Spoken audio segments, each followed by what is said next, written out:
ಎಲ್ಲರಿಗೂ ನಮಸ್ಕಾರಗಳು. ನಾನು ವಿಷ್ಣು, 6ನೇ ತರಗತಿ ಸರ್ಕಾರಿ ಹಿರಿಯ ಪ್ರಾಥಮಿಕ ಶಾಲೆ ಕೊಡಗಾಂವ್. ನಾನು ಇಂದು ಕಾಲಗಳ ಕುರಿತು ತಿಳಿಸಲು ಪ್ರಯತ್ನಿಸುತ್ತೇನೆ. ಕಾಲ ಎಂದರೆ ಕ್ರಿಯೆಯನ್ನು ಅಥವಾ ಕೆಲಸವನ್ನು ನಡೆಯುವ ಸಮಯವನ್ನು ಸೂಚಿಸುವುದೇ ಕಾಲ. ಕಾಲಗಳಲ್ಲಿ 3 ವಿಧಗಳು: ಭೂತಕಾಲ, ವರ್ತಮಾನ ಕಾಲ, ಭವಿಷ್ಯತ ಕಾಲ. ಭೂತಕಾಲ ಎಂದರೆ ಕಳೆದು ಹೋದ ಕಾಲವೇ ಭೂತಕಾಲ. ಈ ಹಿಂದೆ ಆಗಿ ಹೋದ ಅಥವಾ ನಡೆದು ಹೋದ ಅಥವಾ ಗತಿಸಿ ಹೋದ ಕಾಲವನ್ನು ಭೂತಕಾಲ ಎನ್ನುತ್ತಾರೆ. ಭೂತಕಾಲಕ್ಕೆ ನಡೆದ ಉದಾಹರಣೆ: ಮಹೇಂದ್ರನು ಮನೆಗೆಲಸವನ್ನು ಮಾಡಿದನು, ರಾಗಿಣಿ ಮಾರುಕಟ್ಟೆಗೆ ಹೋದಳು, ಗುರುಗಳು ಪಾಠವನ್ನು ಹೇಳಿದರು. ಈ ಮೇಲಿನ ವಾಕ್ಯಗಳಲ್ಲಿ ಕೆಲಸವನ್ನು ಈಗಾಗಲೇ ಮುಗಿದಿದೆ ಎಂಬುದನ್ನು ಸೂಚಿಸುತ್ತದೆ. ಆದ್ದರಿಂದ ಈ ವಾಕ್ಯಗಳೆಲ್ಲ ಭೂತಕಾಲಕ್ಕೆ ಸೇರಿವೆ. ವರ್ತಮಾನ ಕಾಲ ಎಂದರೆ ಈಗ ಸದ್ಯ ನಡೆಯುತ್ತಿರುವ ಕ್ರಿಯೆಯನ್ನು ತಿಳಿಸುತ್ತದೆ. ವರ್ತಮಾನ ಕಾಲಕ್ಕೆ ನಡೆಯುತ್ತಿರುವ ಉದಾಹರಣೆ: ಪ್ರಸಾದ್ ರಾಜು ತೋಟದಲ್ಲಿ ಕೆಲಸ ಮಾಡುತ್ತಾನೆ, ಲಕ್ಷ್ಮಿ ಶಾಲೆಗೆ ಹೋಗುತ್ತಾಳೆ, ಅವರು ಜಮೀನಿನಲ್ಲಿ ದುಡಿಯುತ್ತಾರೆ. ಈ ಮೇಲಿನ ವಾಕ್ಯಗಳಲ್ಲಿ ಕೆಲಸವನ್ನು ಈಗ ಸದ್ಯದಲ್ಲಿ ನಡೆಯುತ್ತದೆ ಎಂಬುದನ್ನು ಸೂಚಿಸುತ್ತದೆ. ಆದ್ದರಿಂದ ಈ ವಾಕ್ಯಗಳೆಲ್ಲ ವರ್ತಮಾನ ಕಾಲಕ್ಕೆ ಸೇರಿವೆ. ಭವಿಷ್ಯತ ಕಾಲ ಎಂದರೆ ಮುಂದೆ ಬರಲಿರುವ ಕಾಲದಲ್ಲಿ ಕ್ರಿಯೆ ನಡೆಯುವುದನ್ನು ತಿಳಿಸುತ್ತದೆ.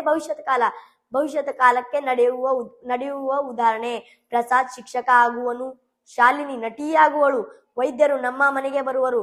ಈ ಮೇಲಿನ ವಾಕ್ಯಗಳಲ್ಲಿ ಕೆಲಸವನ್ನು ಮುಂದೆ ನಡೆಯುತ್ತದೆ ಎಂಬುದನ್ನು ಸೂಚಿಸುತ್ತದೆ. ಆದ್ದರಿಂದ ಈ ವಾಕ್ಯಗಳು ಭವಿಷ್ಯ ಕಾಲಕ್ಕೆ ಸೇರಿವೆ ಎಂಬುದನ್ನು ಸೂಚಿಸುತ್ತದೆ.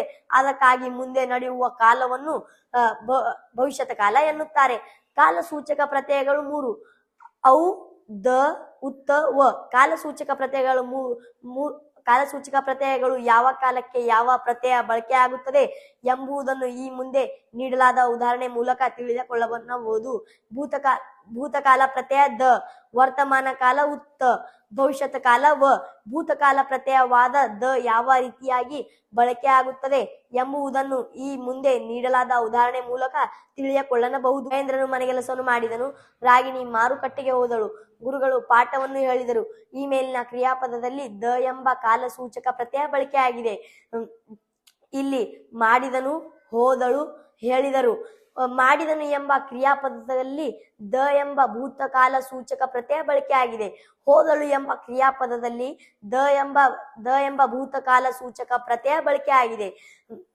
ಹೇಳಿದರು ಎಂಬ ಕ್ರಿಯಾಪದದಲ್ಲಿ ದ ಎಂಬ ಭೂತಕಾಲ ಸೂಚಕ ಪ್ರತ್ಯಯ ಬಳಕೆಯಾಗಿದೆ. ಈ ಮೇಲಿನ ವಾಕ್ಯಗಳಲ್ಲಿ ಭೂತಕಾಲ ಪ್ರತ್ಯಯ ದ ಎಂಬ ಕಾಲಸೂಚಕ ಪ್ರತ್ಯಯ ಬಳಕೆಯಾಗಿದೆ. ಆದ್ದರಿಂದ ಇವು ಭೂತಕಾಲಕ್ಕೆ ಸೇರಿವೆ. ಸೂಚನೆ: ಕೆಲವು ಕಡೆಗಳಲ್ಲಿ ಭೂತಕಾಲ ಪ್ರತ್ಯಯ ದ ಬರೆಯದೇ ಇರಬಹುದು. ಅಂತಹ ಸಂದರ್ಭದಲ್ಲಿ ವಾಕ್ಯದ ಕ್ರಿಯೆ ನಡೆಯುವ ಸಮಯವನ್ನು ಗಮನಿಸಿ ಭೂತಕಾಲ ಗುರುತಿಸಬೇಕು. ಉದಾಹರಣೆ: ಬೆಕ್ಕು ಹಾಲನ್ನು ಕುಡಿಯಿತು. ಇಲ್ಲಿ ದ ಕಾಲ ಸೂಚಕ ಪ್ರತ್ಯಯ ಬಳಕೆಯಾಗಿಲ್ಲ, ಆದರೂ ಈ ವಾಕ್ಯಗಳು ಭೂತಕಾಲಕ್ಕೆ ಸೇರಿವೆ. ವರ್ತಮಾನ ಕಾಲ ಪ್ರತ್ಯಯವಾದ ಉತ್ ಯಾವ ರೀತಿಯಾಗಿ ಬಳಕೆಯಾಗುತ್ತದೆ ಎಂಬುದನ್ನು ಈ ಮುಂದೆ ನೀಡಲಾದ ಉದಾಹರಣೆ ಮೂಲಕ ತಿಳಿದುಕೊಳ್ಳಬಹುದು. ಉದಾಹರಣೆ: ರಾಜು ತೋಟದಲ್ಲಿ ಕೆಲಸ ಮಾಡುತ್ತಾನೆ ಅಥವಾ ಮಾಡುತ್ತಿದ್ದಾನೆ, ಲಕ್ಷ್ಮಿ ಶಾಲೆಗೆ ಹೋಗುತ್ತಾಳೆ ಅಥವಾ ಹೋಗುತ್ತಿದ್ದಾಳೆ, ಅವರು ಜಮೀನಿನಲ್ಲಿ ದುಡಿಯುತ್ತಾರೆ ಅಥವಾ ದುಡಿಯುತ್ತಿದ್ದಾರೆ. ಮಾಡುತ್ತಾನೆ ಅಥವಾ ಮಾಡುತ್ತಿದ್ದಾನೆ, ಹೋಗುತ್ತಾಳೆ ಅಥವಾ ಹೋಗುತ್ತಿದ್ದಾಳೆ, ದುಡಿಯುತ್ತಾರೆ ಅಥವಾ ದುಡಿಯುತ್ತಿದ್ದಾರೆ. ಈ ಮೇಲಿನ ಕ್ರಿಯಾಪದದಲ್ಲಿ ಉತ್ ಎಂಬ ಕಾಲ ಸೂಚಕ ಪ್ರತ್ಯಯ ಬಳಕೆಯಾಗಿದೆ. ಆದ್ದರಿಂದ ಇವು ವರ್ತಮಾನ ಕಾಲಕ್ಕೆ ಸೇರಿವೆ.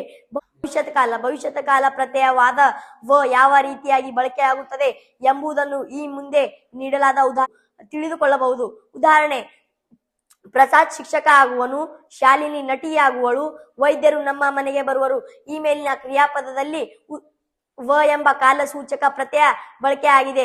ಆದ್ದರಿಂದ ಇವು ಭವಿಷ್ಯತ ಕಾಲಕ್ಕೆ ಸೇರಿವೆ. ಆಗುವನು ಎಂಬ ಕ್ರಿಯಾಪದಗಳಲ್ಲಿ ವ ಎಂಬ ಕಾಲ ಸೂಚಕ ಪ್ರತ್ಯಯ ಬಳಕೆಯಾಗಿದೆ. ಆಗುವಳು ಎಂಬ ಕ್ರಿಯಾಪದದಲ್ಲಿ ವ ಎಂಬ ಕಾಲ ಸೂಚಕ ಪ್ರತ್ಯಯ ಬಳಕೆಯಾಗಿದೆ.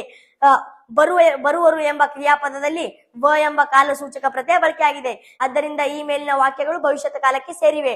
ಯಾವುದೇ ವಾಕ್ಯದ ಕ್ರಿಯಾಪದದಲ್ಲಿ ವ ಎಂಬ ಕಾಲ ಸೂಚಕ ಪ್ರತ್ಯಯ ಬಳಕೆ ಆದರೆ ಆ ವಾಕ್ಯಗಳು ಭವಿಷ್ಯತ ಕಾಲಕ್ಕೆ ಸೇರಿವೆ. ಧನ್ಯವಾದಗಳು.